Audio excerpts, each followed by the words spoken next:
Okay, so you sent us a bunch of lecture slides on salivary glands. Yeah, And wow, there's a lot to unpack here. there is. We're going to mainly focus on the submandibular and sublingual glands today, but we'll also touch on the parotid and those little minor salivary glands just to give you the complete picture. Right. Our goal today is to really understand how these glands are put together, their anatomy, and then dive into the kinds of problems that can crop up, infections, obstructions, tumors, that sort of thing. Yeah. And finally, we'll talk about how those issues are typically managed. Yeah, sounds good. Think of it like a crash course on salivary glands, but like the interesting parts, the stuff that really matters. Juicy stuff. Exactly. So, to kick things off, let's start with those submandibular glands. Okay. Now, everyone, just picture the area right under your jawline on both sides, just below the edge of your jawbone. Yeah, right there. That's where these paired glands are hanging out. Uh-huh. And they're not just like simple little lumps. They actually have a bit more complexity to them. The slides show they have a larger part that's closer to the surface. We call that the superficial part. And then there's a smaller lobe that's tucked away a bit deeper. Deeper, yeah. And these two parts kind of wrap around the back edge of a muscle called the mylohyoid. The mylohyoid. Yeah, the mylohyoid muscle. Important muscle. Definitely. And the slides have this great image that really shows how everything fits together in that area. Really helpful for getting that three-dimensional picture in your head. Totally. And speaking of how things fit together, the location of these submandibular glands is really crucial. Especially for surgeons, yeah. Exactly. I mean, knowing what's right next door to these glands is super important when you're operating in that area. Absolutely. So the slides point out that the anterior facial vein runs right over the surface of the gland. Okay. And then you've got the facial artery nearby as well. Makes sense, need a blood supply. Right. And that deep part of the gland, it's kind of tucked in there with some important nerves. It is, yeah. It sits right on top of another muscle called the hyoglossus. Great. And it's super close to the lingual nerve. The lingual nerve, that's a big one. Huge. I mean, that nerve is responsible for sensation in your tongue, so you definitely don't want to mess with that one. No, you don't. And just below the lingual nerve, you've got the hypoglossal nerve, which controls the movement of your tongue. So those are definitely nerves that surgeons are very aware of. Oh, absolutely. They're constantly thinking about those nerves during any procedures in that area. Yeah, you have to avoid any accidental damage. For sure. Now, it's interesting. The whole gland is neatly wrapped up in a capsule. Like a little protective package. Yeah, exactly. And that capsule is actually formed by something called the deep cervical fascia, Okay. which is basically a layer of connective tissue in your neck that splits to enclose the gland. Interesting. Yeah, it's like it forms a little pocket for the gland to sit in. Makes sense. And then we've got to talk about how the saliva gets out of the gland. Right, the drainage system. Exactly. So there's this single duct called Wharton's duct, or sometimes the submandibular duct, and it emerges from that deep part of the gland. Okay. And it takes quite a journey, actually. Oh, yeah. Yeah, it travels between the hyoglossus and mylohyoid muscles. Remember those guys? And finally, it opens up in the front part of your mouth, under your tongue, at a spot called the sublingual papilla. So that spit travels quite a bit. It really does. It's amazing to think about all the little things going on in our bodies that we're just not even aware of. Yeah, all those intricate systems working behind the scenes. Totally. And speaking of intricate, the slides make sure to emphasize how delicate those nerves are around the gland. Right, especially during surgery. Yeah. We already mentioned the lingual nerve and the hypoglossal nerve, but there's another one that surgeons are really careful about, the facial nerve. Specifically, its marginal mandibular branch. Oh, that's a big one for facial expression. It is, yeah. It controls the muscles that move your lower lip and chin, so you can imagine how important it is to protect that nerve. Absolutely. Any damage there could have a significant impact on someone's life. Totally. And it's also interesting that the slides mention that Wharton's duct itself can be tied off during surgery if needed. They call that ligating the duct. Yeah, ligating the duct, exactly. So if there's a problem with the duct, like a blockage or a tumor, they might need to ligate it to prevent any further issues. Right, it's like cutting off the flow to isolate the problem area. Exactly. Now, let's not forget about the muscles that are directly related to the submandibular gland. Right. Those are important for the gland's function. Definitely. We already mentioned the mylohyoid and the hyoglossus, but there's also the anterior belly of the digastric muscle. Okay. And of course, that capsule we talked about, formed by the deep cervical fascia, it all works together to keep the gland in place and functioning properly. It's like a little team, all working in harmony. Yeah, exactly. And just to recap, That duct opening, the sublingual papilla, it's right there on either side of that little flap of tissue under your tongue, the frenulum. The frenulum, right? Yeah, that's the one. And finally, the blood supply to and from the gland is primarily from the facial artery and vein. Okay. So as you can see, there's a lot going on in that relatively small space under your jawline. A lot of important structures picked in there. Totally. Now, moving on, the slides also touch on something kind of fascinating. It's called ectopic or aberrant salivary gland tissue. And basically what that means is you can have salivary gland tissue in places where it's not normally supposed to be. It's like those glands decided to go rogue. Yeah, kind of. And the most common example of this is something called a Staphny bone cyst. Staphny bone cyst, okay. Yeah, and the interesting thing is you could have one of these and never even know it. Really? Yeah, they're usually asymptomatic, meaning they don't cause any symptoms. Interesting. Yeah, it's one of those things that might just pop up on an x-ray if you happen to have one taken for some other reason. Like a dental x-ray. Exactly. And when you see it on the x-ray, it looks like a sharply defined dark spot. Dark spot. Yeah, we call that a radiolucency. Radiolucency, okay. And it usually shows up at the angle of the mandible, you know, that corner of your jawbone. Right. And it's typically located below where the nerves and blood vessels for your lower teeth run. So it's kind of tucked away in a safe spot. It is, yeah. And the current thinking is that these Staphny bone cysts actually form during development. So while you're still growing. Yeah, exactly. It's like a little piece of the submandibular gland pushes into the bone on the tongue side of the mandible. Yeah. And as you grow, that little indentation in the bone becomes more prominent. Interesting. So basically, it's like a little piece of the salivary gland took a wrong turn and made a little dent in the bone. A little detour. Yeah, exactly. But the good news is... What's the good news? No treatment is required. So it's not something to worry about. Nope. They're usually harmless and don't cause any problems. Well, that's a relief. Right. It's one of those things where your body just does its own thing and it's totally fine. Our bodies are full of little quirks like that. They really are. So Yeah. don't panic if your dentist ever mentions spotting a Staphny bone cyst on your x-ray. It's probably just chilling there, minding its own business. Good to know. Yeah. Now let's talk about what happens when these glands aren't just in an odd spot, but they actually get infected. Right. The slides call that silidinitis. Silidinitis. Okay, that's a mouthful. It is, yeah. But it basically just means inflammation of a salivary gland. So it's like tonsillitis, but for your salivary glands. Yeah, pretty much. And it can be acute, meaning it comes on suddenly, Okay. or it can be chronic, meaning it's kind of an ongoing, long-term issue. Or even a mix of both. Yeah, sometimes you can have acute flare-ups on top of a chronic problem. Makes sense. Now, when it comes to the submandibular gland, it's possible to have acute viral infections. Like a cold, but in your salivary gland. Yeah, kinda. The most common virus that causes this is the paramyxovirus. Paramyxovirus, and that's the one that causes mumps, right? Exactly. You got it. So you can get mumps in your submandibular gland. You can, although it more typically affects the parotid glands. Those are the ones up by your ears. Right. But occasionally it can cause painful swelling in the submandibular glands too. Okay. And just to be clear, other viral infections in the submandibular gland are pretty rare. So mumps is the main one to watch out for. Pretty much, yeah. Now, bacterial infections, those are a bit more common. I was going to ask about those. Yeah, so acute bacterial silidinitis of the submandibular gland, that's something doctors see fairly often. And why does that happen?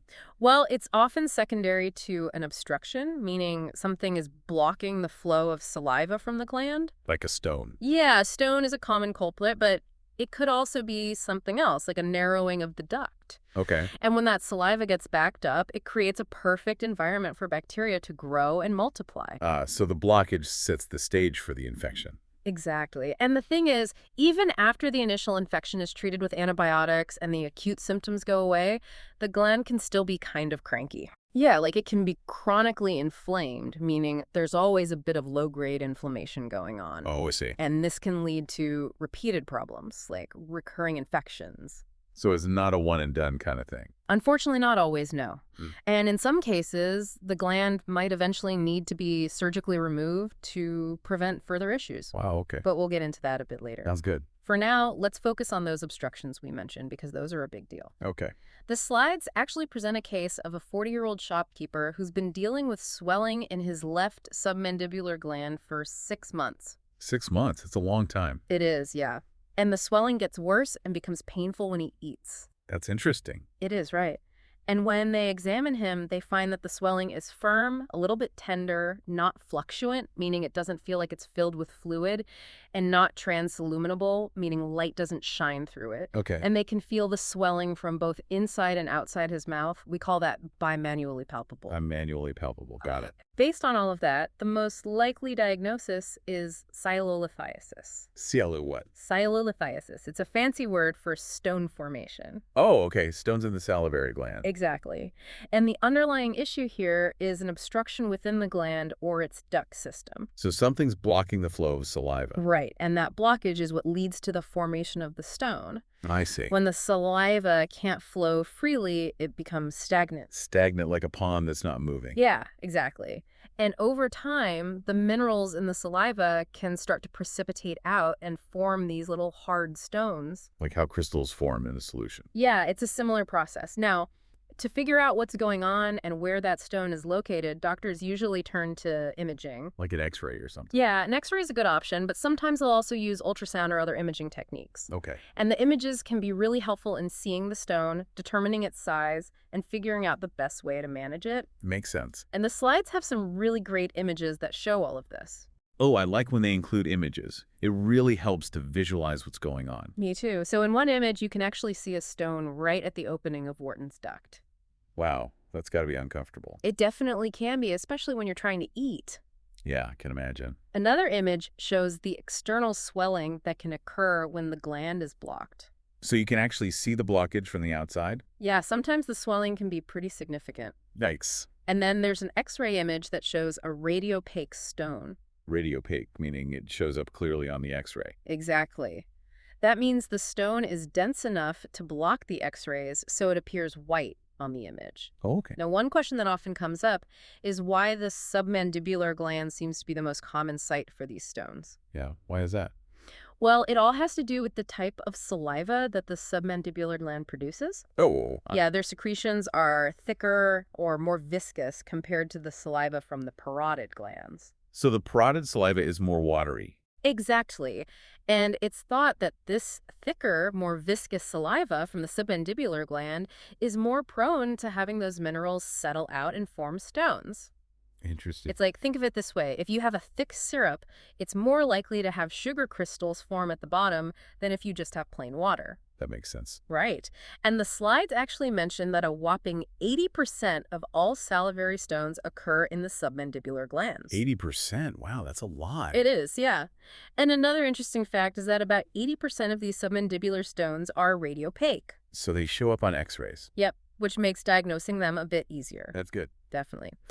Now let's talk about how these stones are managed, because that can vary depending on a few factors. Okay, what are the factors? Well, one of the most important factors is the location of the stone. Makes sense. The location would affect how you approach it. Exactly. So if the stone is in the part of the duct that's in the floor of your mouth, and it's located in front of where the duct crosses the lingual nerve, it can often be removed with a relatively minor procedure. A minor procedure? That sounds good. It is, yeah. And it's usually done intraorally, meaning through the mouth. So no external incisions. Nope. The surgeon basically makes a small cut over the duct and gently removes the stone. Okay. And what's really important is that after the stone is removed, they leave the duct wall open. Why do they do that? It's to allow the saliva to continue draining freely. Ah, so it doesn't get blocked up again. Exactly. If they closed up the duct, it could scar down and create a new blockage, and we definitely don't want that. No, we don't.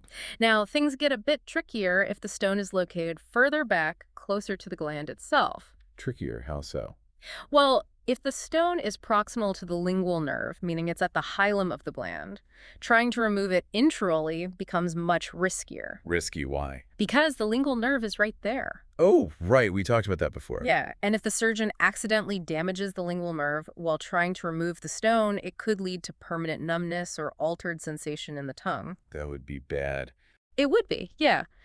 So in those cases, they usually opt for a different approach. What do they do? They remove the entire submandibular gland along with the stone.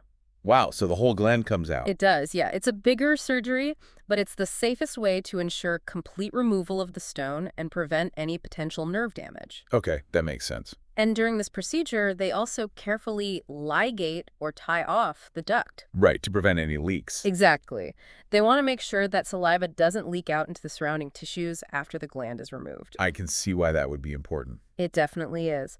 Now, the slides do mention that in some specialized centers, there are less invasive options available for managing these deeper stones. Oh, that's good to know. Yeah, so they might use endoscopic retrieval, where they insert tiny cameras and instruments into the duct to remove the stone. Like a tiny surgery inside the duct? Yeah, pretty much. And sometimes they use lithotripsy. Lithotripsy, what's that?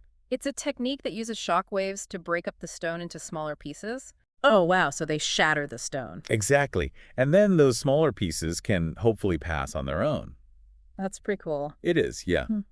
But it's important to remember that not all stones are suitable for these less invasive techniques. Right, it depends on the size and location. Exactly. Now, before we move on, I just want to mention one more thing about obstructions. Okay. It's not always stones that cause the problem. Really? What else? Sometimes it can be external pressure or trauma to the floor of the mouth. Oh, interesting. Yeah. For example, if someone has a denture that doesn't fit properly, it can irritate the opening of the submandibular duct. I can see how that could happen. Right. And that irritation can lead to inflammation and narrowing of the duct, which can then obstruct the flow of saliva. So it's like a chain reaction. Yeah, pretty much. Okay, that makes sense. Yeah. Sometimes the whole gland does need to come out. Yeah, unfortunately, that's sometimes necessary. Let's walk through what a submandibular gland excision typically looks like. Okay. The slides outline the basic steps involved. It starts with making an incision in the neck. To access the gland. Yeah, exactly.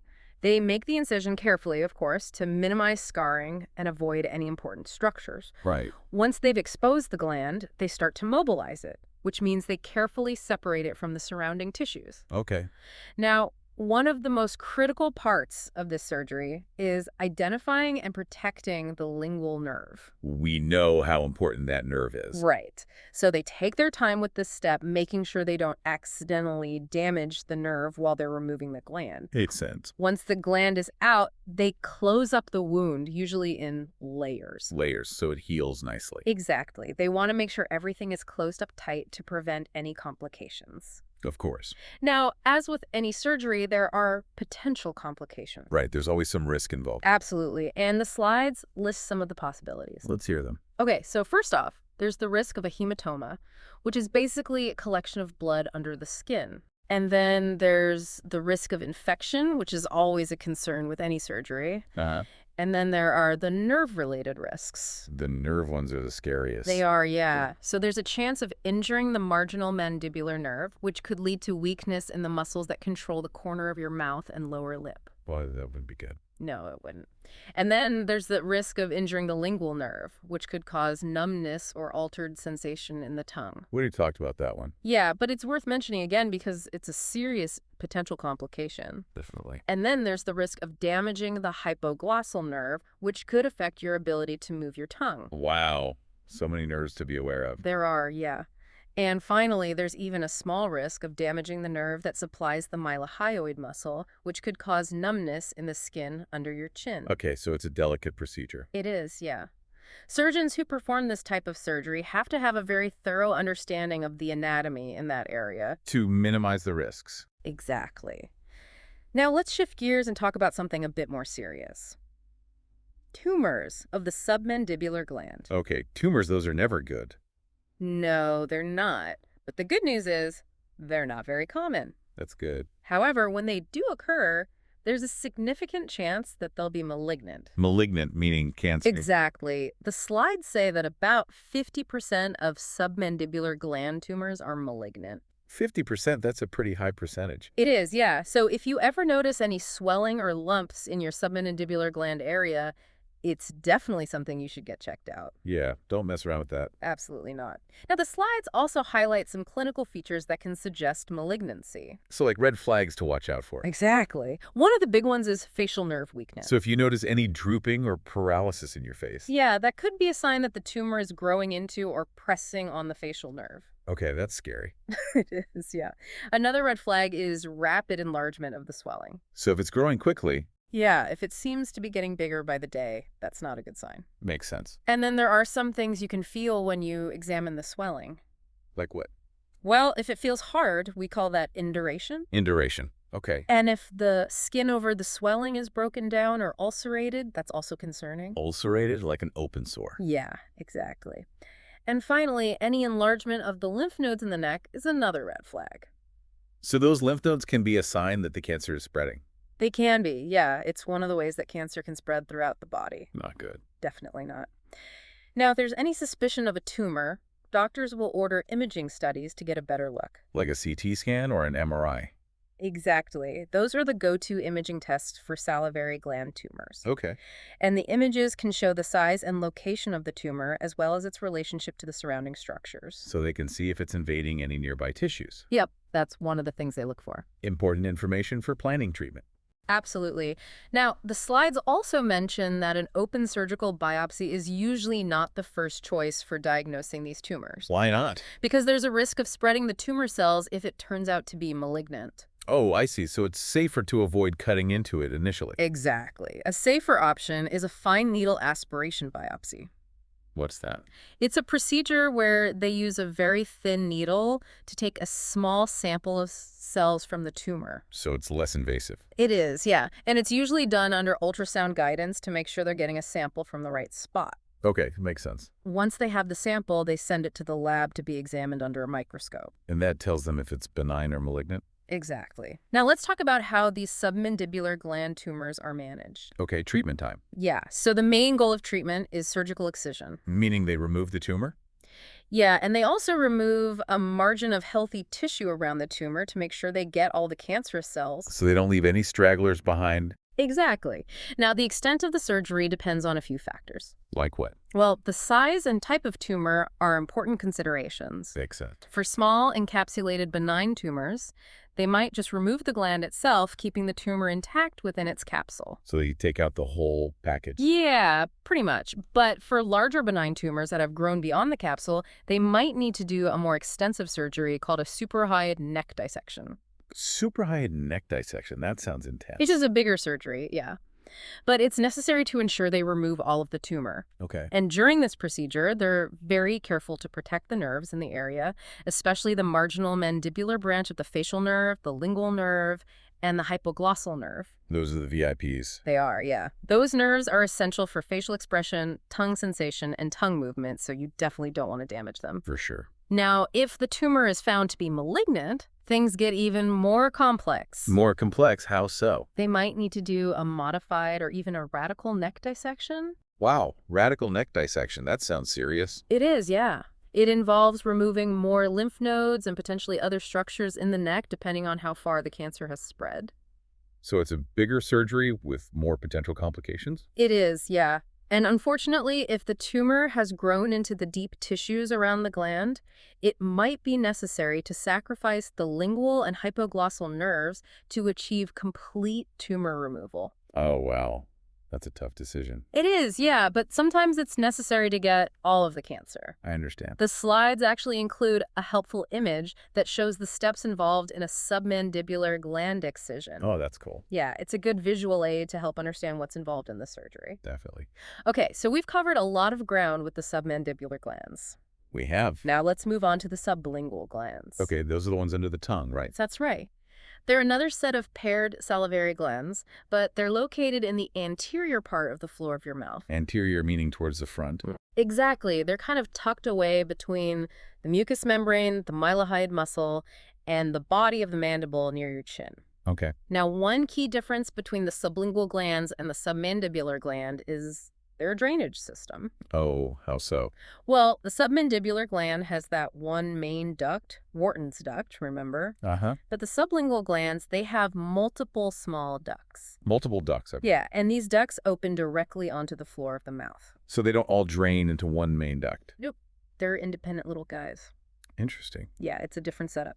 Now, the slides present a case of a 20-year-old female who has a soft swelling in the floor of her mouth. Okay. And the swelling is described as translucent, meaning you'll kind of see through it. Translucent, okay. And it's also fluctuant, meaning it feels fluid-filled. So it's squishy. Yeah, kind of. And the swelling is slightly pushing her tongue up. Oh, wow. Yeah, based on all of that, the most likely diagnosis is a ranula. Ranula, that's a new one. It is, yeah. So a ranula is basically a mucus retention cyst. A cyst filled with mucus. Got it. Exactly. And it happens when one of those small ducts from the sublingual gland gets blocked. So the mucus can't drain out. Right. And it backs up and forms this cyst. Makes sense. And they can be pretty annoying. They can interfere with eating, speaking, and even just moving your tongue around. Yikes. Yeah, not fun. So how do they treat these ranulas? Good question. Well, there are a couple options. Okay. One option is surgical excision, where they remove the cyst completely. So they just cut it out. Yeah, pretty much. And another option is marsupialization. Marsupialization, what's that? It's a procedure where they open up the top of the cyst and stitch the edges to the surrounding tissue. So they create a new opening. Yeah, exactly. And that allows the mucus to drain out freely. Okay. Now, there are some potential complications with either procedure. Like what? Well, there's always a risk of bleeding and infection. Right. And unfortunately, ranulas can sometimes recur even after they've been treated. So they can come back. They can, yeah. It's one of those things that can be a bit stubborn. That's frustrating. It is, yeah.